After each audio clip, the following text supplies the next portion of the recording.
lagi bersama aku, Kalista Octaviana, di podcast Talking Talk episode ke-6. Tema kita hari ini adalah mengembangkan diri melalui berbagai macam pengalaman baru. Tapi sebelum itu kita jargon dulu kali ya. Di sini Talking Talk. Ini podcast Talking Talk. Jadi hari ini kita kedatangan gestar yang berbeda banget dari yang kemarin, karena hari ini adalah merupakan mahasiswa baru dari Universitas Wijaya yang udah banyak banget prestasi di akademik maupun non akademik. Mungkin langsung aja kita beri tangan buat Karenina Fernandia. Halo Karen, gimana kabarnya hari ini? Manggilnya Karen atau apa nih? Bebas sih, orang suka manggil aku Karen, kadang Nina, kadang Karenina. Karen aja. Oke, boleh. Jadi di sini sebelum kita masuk ke sesi ngobrol, Karen boleh kenalin dulu diri Karen ke para sobat majors yang lagi nonton. Oke, halo sobat majors, kenalin aku Karenina Fernandia. Kalian boleh panggil aku Karen, boleh panggil aku Nina. Kebetulan aku juga mahasiswa baru di Universitas Sriwijaya Fakultas Hukum tahun 2024. Dan aku sendiri tentunya sangat tertarik pada berbagai bidang, dan salah satunya adalah di bidang public speaking. Dan ini sangat bersinergi dengan undangan hari ini ya, yaitu adalah podcast Talking Talk ya, dari Imaji FE Unsri. Oke, tepuk tangan dulu kali ya buat ya. Jadi tadi udah dikenalin sama Karen. Jadi dia itu dari mahasiswa Universitas Sriwijaya dari Fakultas Hukum ya, dan juga merupakan maba. Tapi walaupun maba, dia ini udah banyak banget prestasi yang benar-benar aku lihat di Instagram sendiri tuh udah pernah jadi putri pendidikan ya, terus juga gadis intelijensia dan banyak lagi. Jadi langsung masuk aja ke sesi ngobrol nih ya. Kan di sini aku sempat ngeliat IG Karen nih. Terus kelihatannya tuh benar-benar aktif banget, benar-benar semua kegiatan tuh udah ada gitu. Kalau sekarang tuh kira-kira Karen tuh ngapain aja kegiatannya? Oke, jadi benar, karena sosial media itu adalah salah satu hal yang krusial ya di zaman sekarang. Makanya aku sangat senang untuk membranding diri di sana. Dan kalau untuk kesibukan sekarang, tentunya tidak lepas dari aktivitas sebagai seorang mahasiswa nih tentunya. Dan tentunya kita semua di sini juga sedang sibuk ya dalam masa-masa semester baru, ada semester 3 dan kalau aku sendiri semester 1. Dan selain itu sendiri, aku juga sibuk berorganisasi karena aku sendiri juga adalah Staff of Public Relations di Kejar Mimpi by CIMB Niaga. Jadi aku juga sedang sibuk mengatur partnership serta berbagai meeting lainnya. Dan selain itu tentunya aktivitas-aktivitas normal. Dan tentunya karena aku masih menjadi mahasiswa baru, tentunya untuk aktivitas sekarang aku sedang planning untuk join organisasi baik itu UKM ataupun BO di Fakultas Hukum sendiri. Oke, tapi udah kepikiran belum mau join apa aja kan yang di Universitas sendiri? Udah kepikiran sih, tapi nanti lihat aja ya tembusnya di mana. Jadi nanti surprise ya. Iya, surprise. Nah, balik lagi ke tadi kan udah di-mention nih, Karen ini Fakultas Hukum. Kira-kira emang pilihannya tuh Fakultas Hukum atau ada pilihan lain gitu?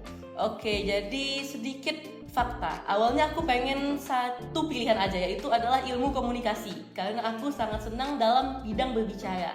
Tapi dikarenakan satu dan dua hal lainnya serta konsiderasi dan minat aku juga bukan hanya di bidang komunikasi tapi juga ada di bidang hukum, baik secara menghafal pasal dan juga berdebat, maka di pilihan satu kemarin aku naruh Fakultas Hukum dan pilihan dua itu ilmu komunikasi. Dan puji Tuhan di SNBT aku lulus pilihan satu di Universitas Sriwijaya karena aku diizinkannya di sini. Oke, jadi emang udah nyaman juga nggak sih di Fakultas Hukum ini? Dan kira-kira kan ini kamu kan baru ya maba, udah ada temennya belum? Kayak udah nyaman belum sama lingkungan baru yang di Universitas Wijaya ini sendiri? Oke, untuk aku sendiri tentunya karena aku orang yang seneng banget berteman. Aku itu kalau dibilang teman, hampir sekelas itu udah jadi teman aku. Dan bukan hanya sekarang kan kalau di Universitas Sriwijaya tentunya kita tahu ada di kampus Bukit dan di kampus Indralaya. Iya, Kemarin karena aku SNBT, aku sempat di kampus Indralaya dan aku pindah ke kampus Bukit. Jadi fun fact, teman aku ada di Indralaya dan di Bukit gitu. Oke, jadi dia pindah ya. Berarti kan sama dong Bukit. Iya. Ya. Cuman ini deh, kira-kira yang awalnya yang jadi motivasi Karen dalam ikutin semua kegiatan tuh apa kira-kira? Termotivasi dari siapa? Oke, jadi kalau menurut aku sendiri, motivasi terbesar adalah keinginan dari diri aku untuk mencapai hal yang lebih, karena aku ada suatu prinsip di kehidupan, yaitu hukum dalam kehidupan kita itu sebenarnya hanya ada dua. Kita dipengaruhi oleh lingkungan atau lingkungan yang mempengaruhi kita, atau sebaliknya. Itu adalah yang aku sebutkan tadi. Jadi kalau misalkan kita mau dipengaruhi oleh lingkungan, tentunya bisa ada dampak buruk dan ada dampak baiknya juga. Di sisi satu lain, kalau misal kita yang mempengaruhi lingkungan, tentunya secara tidak langsung orang di sekitar kita itu juga akan terpengaruh. Aku ingin menganut sebuah prinsip, yaitu aku ingin mempengaruhi lingkungan. Bagaimanakah cara aku untuk melaksanakan hal tersebut? Caranya adalah dengan aku ingin menunjukkan bahwa dari sosok diri aku sendiri, aku bisa mencapai pencapaian-pencapaian lainnya.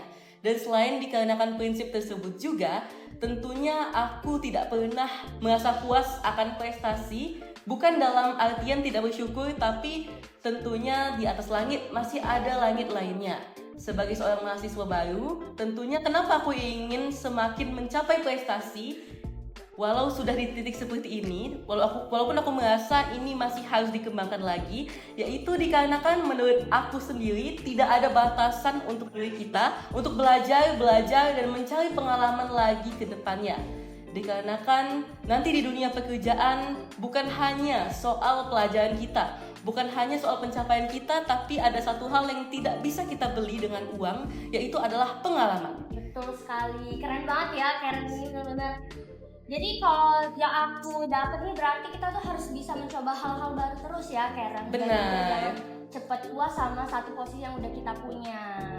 Cuman ini deh, kan ini Karen udah pernah jadi putri pendidikan, terus winner gadis intelijensia juga, terus persahabatan juga, dan juga brand ambassador rupiah ya kalau nggak salah ya. Kira-kira yang paling berkesan tuh yang mana? Yang dari semua kegiatan yang udah Karen dapetin?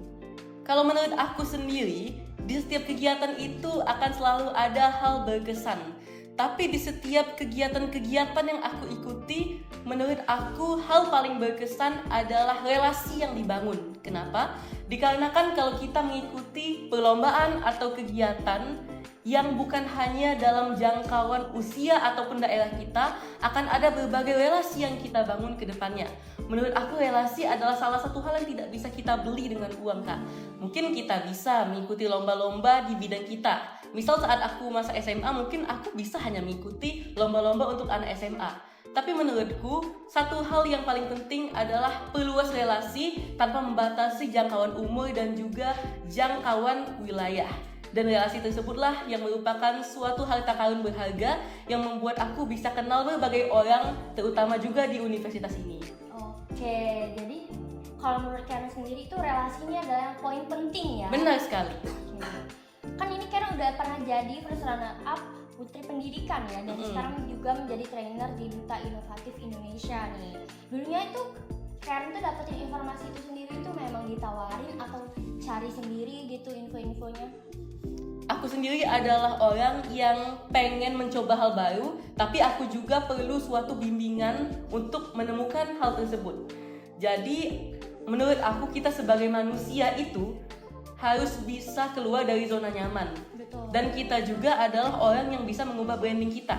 Kalau aku bertanya kepada diri aku 3 tahun yang lalu di tahun 2021, tentunya bila aku menanyakan terhadap teman-teman di sekitarku pada tahun 2021 ditanya, kalian itu orangnya seperti apa? Pasti mereka akan menjawab satu hal, yaitu kalian itu adalah pemain musik. Karena branding aku dulu pemain musik doang. Aku anak band di sekolah. Tapi dikarenakan aku ingin merubah branding aku ingin menunjukkan bahwa di sisi lain ada suatu kelebihan, ada suatu keinginan yang ingin aku tunjukkan. Dan dengan itulah aku ingin mencari lagi. Dan bagaimanakah cara aku bisa menemukan hal tersebut? Tentunya kunci pertama adalah tetaplah bertanya. Jadi karena seperti yang aku jelaskan sebelumnya, aku orang yang suka membangun relasi. Aku suka tanya-tanya nih ke orang, kira-kira kegiatan apa nih yang bagus. Dan aku juga bukan hanya bertanya terhadap teman-temanku, tapi tentunya orang tuaku.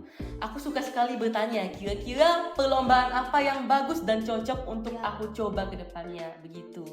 Oke, nah untuk kan jadi Karen ini udah pernah jadi putri pendidikan juga dan lain-lain gitu. Itu tuh ada seleksinya ya, kira-kira itu seleksinya apa aja? Boleh nggak diceritain? Karena aku kepo banget nih. Tentunya seleksi itu di setiap perlombaan ada kan, terutama kalau yang ambasador begitu. Sebenarnya kalau untuk seleksi itu, walaupun itu bukan pageantry, menurut aku pasti mirip-mirip. Yaitu yang pertama pasti ada pemberkasan, lalu ada karantina. Ya, interview tentunya juga ada, tapi penilaian paling penting tentunya adalah attitude kita. Karena dimanapun kita berada, kalau otak kita sudah baik, tetapi attitude kita sebaliknya, tentunya hal tersebut akan sangat mempengaruhi bagaimana penilaian kita ke depannya. Dan selain attitude, ada satu aspek lainnya, bukan hanya di satu jenis lomba, tapi juga di perlombaan-perlombaan atau kegiatan lainnya, yaitu adalah jadilah diri sendiri. Karena kalau kita terus-menerus mau mengikuti jejak orang lain 100%, bila kita ingin mengikuti motivator kita 100%, maka kita tidak akan menjadi diri kita sendiri. Ya, kita kehilangan jati diri ya Kak gitu. Jadi menurut aku kuncinya adalah selain attitude, di tahapan seleksi itu juga tunjukkanlah jati diri kalian sendiri. Jadi diri yang sebenarnya ya, Benar. jangan jadi diri orang lain. Benar. Dan juga aku setuju banget sama poin yang udah Karen sebutin tadi, yang attitude itu benar-benar penting banget. Karena kalau misalnya orang emang pinter dan punya pengetahuan yang luas, kalau misalnya attitude-nya nggak ada itu benar sia-sia. Benar. Terus gini Karen, kalau misalnya untuk tips dan trik bisa mendapatkan berbagai pencapaian sebagai mahasiswa yang sekarang tuh gimana? Kalau menurut aku sendiri, yang pertama adalah jangan malu untuk kalah. Karena kita mungkin bisa tahu berbagai informasi. Tentunya kalau kita jadi mahasiswa, kita sudah di-provide dengan fasilitas informasi-informasi perlombaan. Tidak mungkin pihak kampus tidak memberikan kita informasi kan? Apalagi kalau kita sudah tergabung dalam suatu organisasi. Tapi kalau dalam mindset kita merasa, aduh aku takut kalah. Gimana nih kalau aku gagal dan gagal lagi? Maka itu tidak akan ada titik temunya. Maka kalau menurut aku sendiri, kalau teman-teman ingin mencapai suatu pencapaian sebagai seorang mahasiswa, kita sendiri kan seorang mahasiswa. Mahasiswa itu berasal dari dua kata, yaitu maha dan siswa. Yaitu maha sendiri kita tahu kalau Maha Esa yaitu Tuhan di atas segalanya. Kalau mahasiswa berarti kita sudah lebih dari siswa. Dosen aku kemarin berkata bahwa mahasiswa berarti itu udah tingkatan tertinggi. Nah, sebagai mahasiswa tentunya kita itu jangan takut untuk kalah.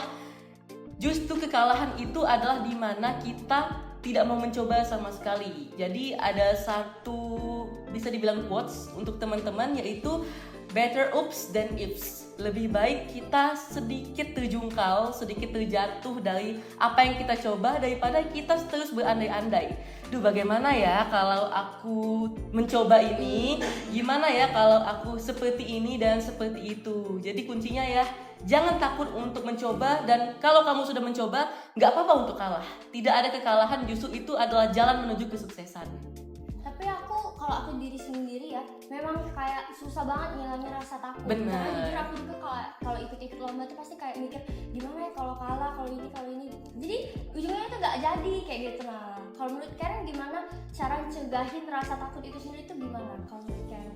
Kalau menurut aku sendiri, kembali lagi, waktu itu aku pernah ikutan seminar dan kebetulan itu dari Fakultas Hukum juga, dan pembicaranya itu dosen kami. Nah, waktu itu beliau mengatakan ada satu kata-kata yang sangat aku ingat sampai sekarang. Walau aku joinnya itu waktu masih camaba gitu Kak, masih awal-awal lulus SNBT. Beliau berkata begini, hiduplah di masa depan, jangan hidup di masa lalu ataupun di masa sekarang. Kenapa jangan hidup di masa sekarang juga? Artiannya bukan kita melupakan masa sekarang, tapi kita berpikirlah ke depan. Tapi berpikirlah ke depan dengan artian positif. Misalkan, kita terus-menerus mengingat masa lalu, di mana kita pernah kalah, di mana kita pernah gagal. Terus di masa sekarang, kita terus berpikir, gimana kalau aku gagal lagi, gimana kalau aku gagal lagi. Sementara bila kita hidup di masa depan, kita akan menyetel sebuah planning. Kalau misal aku gagal di rencana A, maka masih ada rencana B, masih ada rencana C. Jadi tentukanlah planningmu dan hiduplah di rencana masa depan yang jangka panjang. Oke, jadi harus bisa kayak nyiapin planning ke depannya ya. Benar. Dan juga jangan kayak gak ada planning gitu gak sih untuk ke depannya. Iya, benar sekali. Terus aku kepo banget nih, dari semua pencapaian yang Karen udah dapetin kan banyak banget tuh ya. Kira-kira ada gak sih hal yang menjadi tantangan buat Karen selama berproses yang gitu? Tantangan yang Karen hadapin mungkin ya, bisa dibilang kayak gitu. Kalau menurut aku sendiri, tantangan yang aku hadapin itu ada dua. Yang pertama adalah time management. Karena kalau kita mengikuti suatu perlombaan ataupun kegiatan dan bentrok dengan aktivitas kita, tentunya akan susah. Tapi hal tersebut juga bisa kita kuasai. Caranya adalah dengan membuat priority track. Dengan kita memiliki suatu prioritas dalam suatu hal, tentunya kita akan tidak kebingungan dalam time management. Tapi di sisi lain, bila kita sudah punya time management, tapi tentunya akan ada satu hal yang juga muncul terkadang di benakku, yaitu adalah anxiety. Anxiety bagaimana kalau misalkan aku salah langkah. Misalkan aku tidak takut gagal, tapi aku takut ini adalah langkah yang salah. Tentunya itu sering terjadi dong. Misal kita di suatu kelas atau di suatu jurusan, pasti pernah ada pemikiran, duh gimana ya kalau sebenarnya aku itu tuh salah tempat gitu. Pasti selalu ada. Tapi cara aku mengatasinya adalah dengan berpikir semua orang itu di lokasi apapun, di tantangan apapun, pasti akan ada tantangan-tantangan lainnya di kehidupan. Dan dengan kita berpikir bahwa bukan hanya saya yang punya tantangan, tapi orang lain juga punya tantangan, tentunya jadinya kita akan sedikit lebih lega dan menyadari bahwa ada banyak hal yang harus kita syukuri. Karena tantangan itu sendiri yang membuat kita semakin kokoh. Karena pernah ada peribahasa juga yang mengatakan bahwa semakin tinggi pohon, maka semakin kencang ia akan diterpa oleh angin. Benar kan Kak? Nah, jadi semakin kita ingin mencapai cita-cita, pastinya akan semakin banyak tantangan. Tapi jangan pernah takut. Kalau aku sendiri seperti yang aku sebutkan, aku punya ketakutan dalam anxiety dan juga time management. Tapi harus kita halau. Dan dengan menghalaulah itu sendiri, kita akan bisa mencapai suatu titik kesuksesan ke depannya. Oke, jadi time management itu memang penting banget ya? Iya, benar sekali. Terus gini, Karen, kan kita ngomongin soal pelajar atau mahasiswa nih ya, pasti kan punya tanggung jawab kan dengan perkuliahan. Kalau Karen sendiri itu gimana ngebalansin antara kegiatan akademik sama non-akademik Karen sendiri? Oke, jadi kalau aku join suatu organisasi atau kegiatan, tentunya aku sudah berpikir, ini pasti konsekuensinya akan ada rasa lelah dalam masa kuliah aku. Jadi sebenarnya kita sebagai mahasiswa, karena ini sudah minggu kedua aku berkuliah, tentunya aku sudah lumayan ya terbiasa dengan jadwal. Kalau di kampus aku sendiri, jadwal kami itu kadang dari siang ke sore, dan jadi aku setel seperti ini. Kegiatan-kegiatan tersebut tentunya tidak mungkin ada di waktu weekdays, karena ya orang semuanya kuliah, semuanya sekolah, semuanya bekerja. Dan cara aku untuk mengatur waktu aku dalam organisasi adalah mengerjakan tugas-tugas aku dalam organisasi itu di saat masa aku sedang luang, yaitu kalau dalam jadwal aku sendiri pagi hari atau malam hari. Nah, kalau mau ada rapat, tentunya aku juga selalu berdiskusi dengan teman-teman organisasi aku atau kegiatan aku. Soalnya prioritas nomor satu kita tentunya pendidikan sekarang. Benar, pendidikan itu nomor satu. Tapi tenang, masih ada yang namanya weekend, di mana di weekend itu kita bisa maksimalkan waktu kita gitu Kak. Jadi kunci nomor satu adalah time management dan yang kedua adalah priority. Oke. Terus kan tadi kita bahas tentang kegiatan yang baik banget yang udah Karen jalanin ya. Tapi kan pasti kita tuh pernah nggak sih ngerasa kayak bosen atau burnout gitu. Terus cara Karen buat ngejaga motivasi dan semangat dalam menghadapi tekanan dan tantangan setiap berprosesnya itu gimana? Pasti sih ada rasa kayak gitu. Bahkan aku sering merasa terkadang aduh jenuh ya melaksanakan kegiatan ini terus-terusan. Oke lah kalau 2 bulan, 3 bulan. Kalau sudah setengah tahun berjalan, bahkan kita belajar saja jenuh, apalagi organisasi. Bila belajar kita hanya 2-3 jam di dalam kelas. Organisasi kita ketemu orang itu terus. Nah, caranya adalah aku kembali lagi ke pola pikir aku. Aku mengingat setiap aku burn out, kamu mau sukses kan? Tidak ada orang sukses yang leha-leha. Kalau kita lihat orang sukses tapi dia rebahan, pastinya di masa mudanya dia sudah bersusah payah. Bila dia pewaris, tentunya dia ada suatu tanggung jawab untuk mempertahankan hal tersebut. Jadi orang sukses itu nggak ada yang leha-leha. Jadi setiap aku mengingat hal tersebut, aku kembali berpikir lagi. Oh Karen, kamu ada planning sebagai mahasiswa, kamu mau begini begitu. Kamu nggak mau jadi mahasiswa kupu-kupu. Ya udah jalani aja. Karena kalau kata orang tua aku, setiap aku lelah, mereka pasti berkata begini. Di tempat manapun itu, di kegiatan apapun itu pasti akan ada rasa jenuh. Kita kuliah ada rasa jenuh. Sekolah ada rasa jenuh, organisasi jenuh, semuanya itu jenuh. Bahkan di rumah aja ada rasa jenuh kan. Nah daripada kita berangsur-angsur memikirkan rasa jenuh tersebut, lebih baik kita jalani saja. Karena kunci dalam kehidupan adalah jalani saja, dan setelah terbiasa nanti kalian akan sadar bahwa oh, dengan rasa jenuh inilah aku bisa mencapai rencana masa depan aku. Jadi kalau misalnya burn out atau bosan itu benar-benar normal sih menurut aku. Dan Itu wajar normal, juga, ya. iya. Take a rest, dan setelah take a rest lanjutin lagi. Dan balik lagi, tapi gimana cara kita bisa ngebangkitin semangat lagi dan juga motivasi lagi nggak sih? Iya, benar. Nih, di luar semua kegiatan produktif yang udah Karen sebutin tadi nih ya, Karen kan ternyata juga gemar gambar nih ya kalau nggak salah ya. Iya, benar. Highlight IG-nya di Instagram. Iya, benar. Itu emang suka menggambar dari kecil atau pernah les atau emang hobi aja gitu? Dari kecil aku memang tumbuh di lingkungan, terutama ibu aku itu lingkungan seni. Jadi aku dari dulu secara otodidak memang seneng gambar, aku seneng mendengar musik, bermain musik, dan segala hal terkait seni begitu. Dan menurut aku itu adalah, kembali lagi ke poin sebelumnya, salah satu cara aku untuk mengatasi burnout. Jadi kalau aku masa burnout, ya udah deh ngelakuin hobi gitu. Gambar ya? Iya, gambar atau main musik atau denger musik lah yang paling mudah gitu. Gambarnya tuh kayak sketch gitu nggak sih? Aku lihat kayak ada Taylor Swift ya. Nah, iya benar. Itu bagus banget loh. Oh, alhamdulillah. Iya itu. Kayak paling bagus di antara yang lain aku. Iya ya. Terus kalau selain gambar, kira-kira kamu kayak hobi golf atau apa gitu ada nggak kira-kira? Sebenarnya hobi aku pasti tetap berpusat di bidang seni. Selain gambar, mungkin teman-teman juga tahu karena di awal aku sempat sebut branding aku 2021 adalah anak musik, karena aku seneng banget main musik juga gitu. Karena di SMA kamu tadi mention ini ya, ekskulnya juga band ya? Iya, aku anak band sampai lulus. Oh gitu. Kamu SMA mana? Aku SMA Negeri 1 Palembang. Oke. Terus aku mau nanya ini sedikit ya. Jadi kan kamu udah pernah jadi Putri Pendidikan Remaja, terus winner Gadis Intelijensia juga nih kalau nggak salah ya. Iya, benar. Terus brand ambassador Rupiah. Iya, benar. Terus ketua data dan informasi Forum Anak Sumsel dan lainnya banyak ya. Jadi yang menurut aku kalau misalnya kayak ketua data dan informasi Forum Anak Sumsel tuh gimana tuh maksudnya? Itu organisasi kah atau gimana? Oh iya, jadi Forum Anak Provinsi Sumatera Selatan itu adalah suatu organisasi di bawah Dinas PPPA, yaitu adalah Perlindungan Anak dan juga Perempuan di Sumatera Selatan.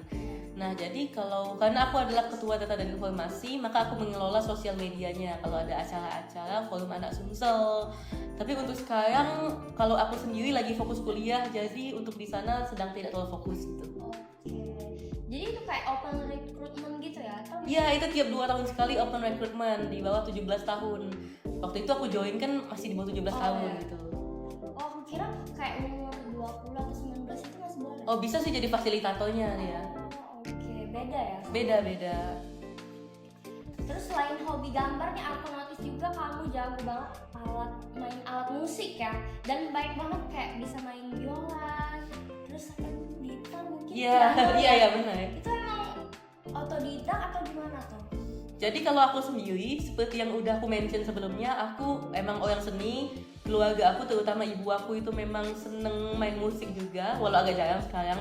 Nah, tapi kalau les sih aku sempat les biola. Tapi kalau untuk gitar, piano, dan yang lainnya itu aku otodidak. Karena aku sendiri sebenarnya tipikal orang yang kalau belajar itu suka otodidak. Jadi aku di sekolah belajar otodidak. Aku kalau musik otodidak, aku gambar otodidak. Kan beda-beda kan, kalau orang itu punya berbagai jenis cara untuk belajar di kehidupannya. Nah, jadi menurut aku sendiri, dengan kita bisa menemukan cara belajar itu tuh, kita bisa mengerti gimana cara pola pikir otak kita ke depannya gitu. Jadi itu semua tuh ada yang otodidak ya? Iya, bahkan rata-rata sebenarnya otodidak aku. Keren banget. Itu bisa otodidak tuh emang berapa bulan belajar atau gimana tuh? Buka YouTube gitu? Jadi fun fact, waktu itu lagi zaman Corona 2020. Waktu itu aku nggak ada kerjaan lain karena sekolah juga Zoom. Dan waktu itu ya belum aktif-aktif amat juga sekolah. Orang masih panik dengan COVID. Kita juga yang masih SMP juga bingung mau ngapain.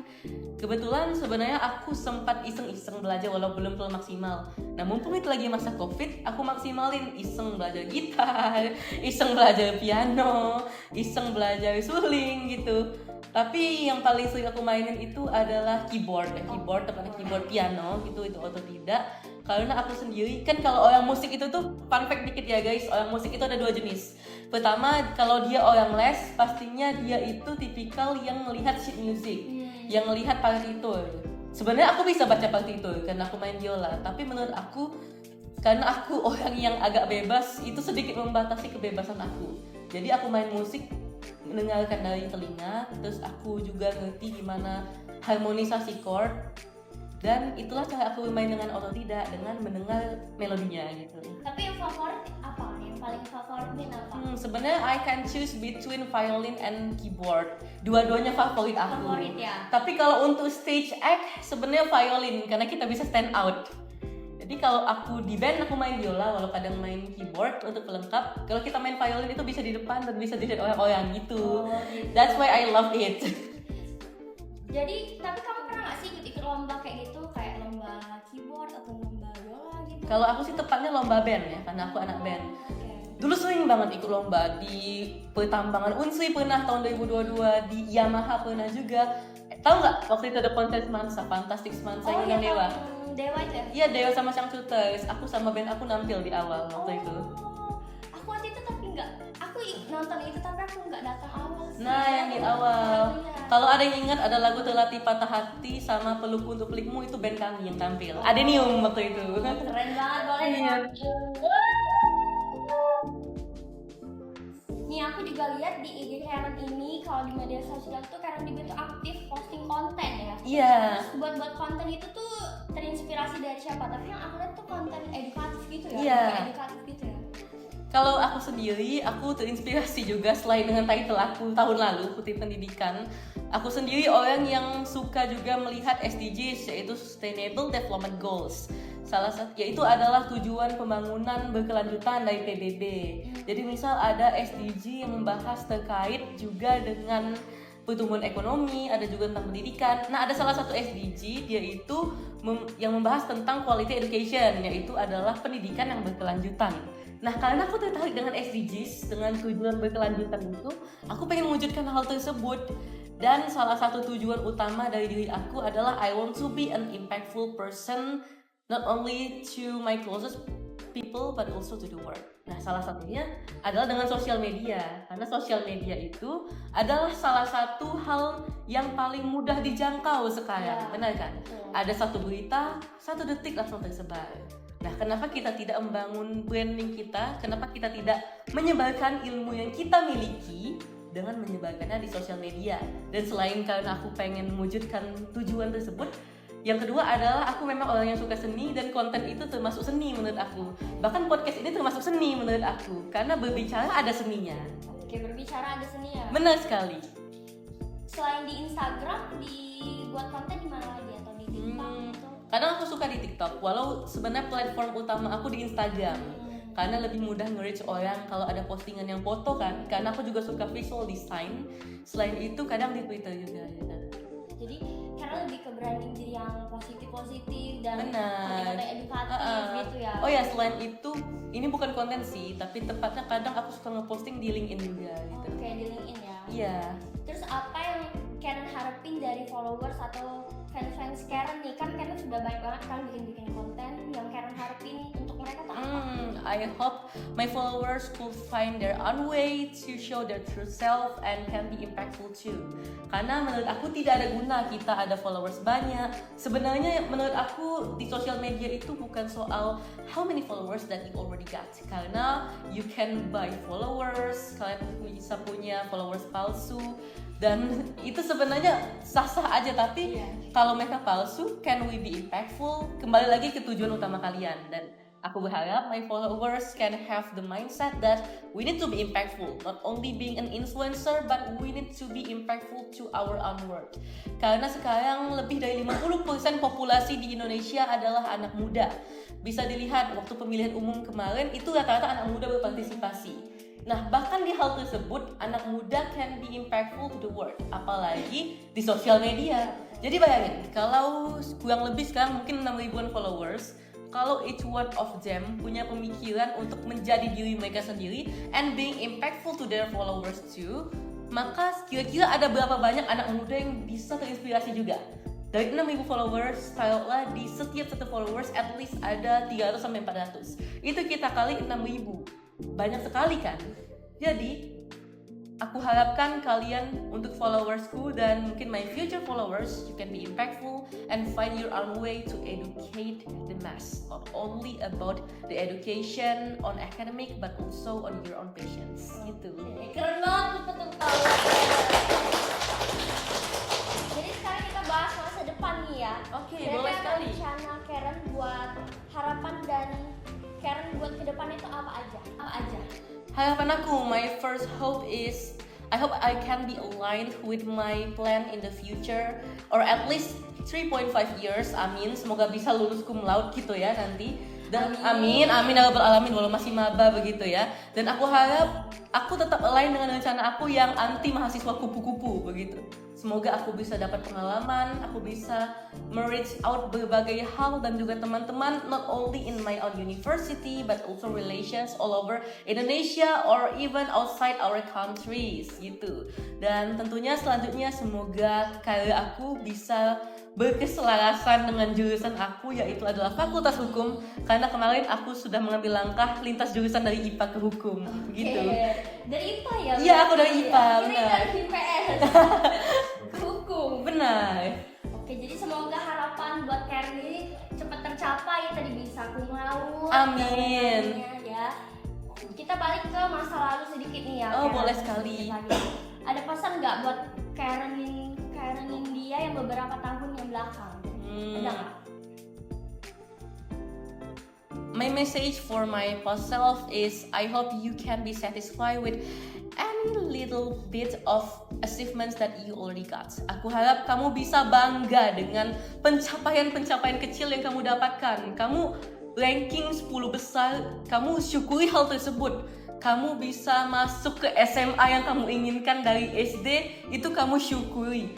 Kamu bisa mendapatkan teman-teman yang tetap mendukungmu, syukuri. Dan pesan untuk diriku satu lagi adalah terima kasih telah menjadi dirimu sendiri walau orang-orang terkadang tidak setuju dengan pemikiranmu, because we are a person that's always on our principle. Kita adalah orang yang tetap bersama dengan prinsip kita. Dan terima kasih tetap bersama dengan prinsip kamu hingga sampai usia 18 tahun sekarang ini. Oke, tepuk tangan. Jadi kita udah gak terasa udah di penghujung podcast nih ya guys. Dan terima kasih banyak buat Karen yang udah mau datang dan mau sharing-sharing tentang pengalaman yang banyak banget dan prestasi-prestasi Karen. Semoga Karen bisa semakin berprestasi dan makin banyak pengalamannya ya. Amin. Dan aku yakin banget podcast kali ini tuh dapat bermanfaat banget bagi kita semua, karena pembicara kita kali ini tuh benar-benar berprestasi banget. Dan aku harap kalian bisa mengikuti jejak Karen nih yang makin banyak prestasinya. So, this is Talking Talk. Ini podcast Talking Talk.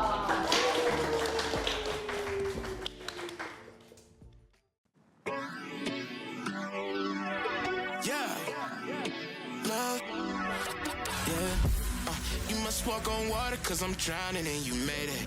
Met you on the corner, first in love, it was payday. Candy colored nails, match the candy coated bands. I needed your contact, my eyes bugging out my head. Cause you hot as shit, not just the African. Not no bottom, top notch, shot it. Love me like I love myself, love it when she smile at me.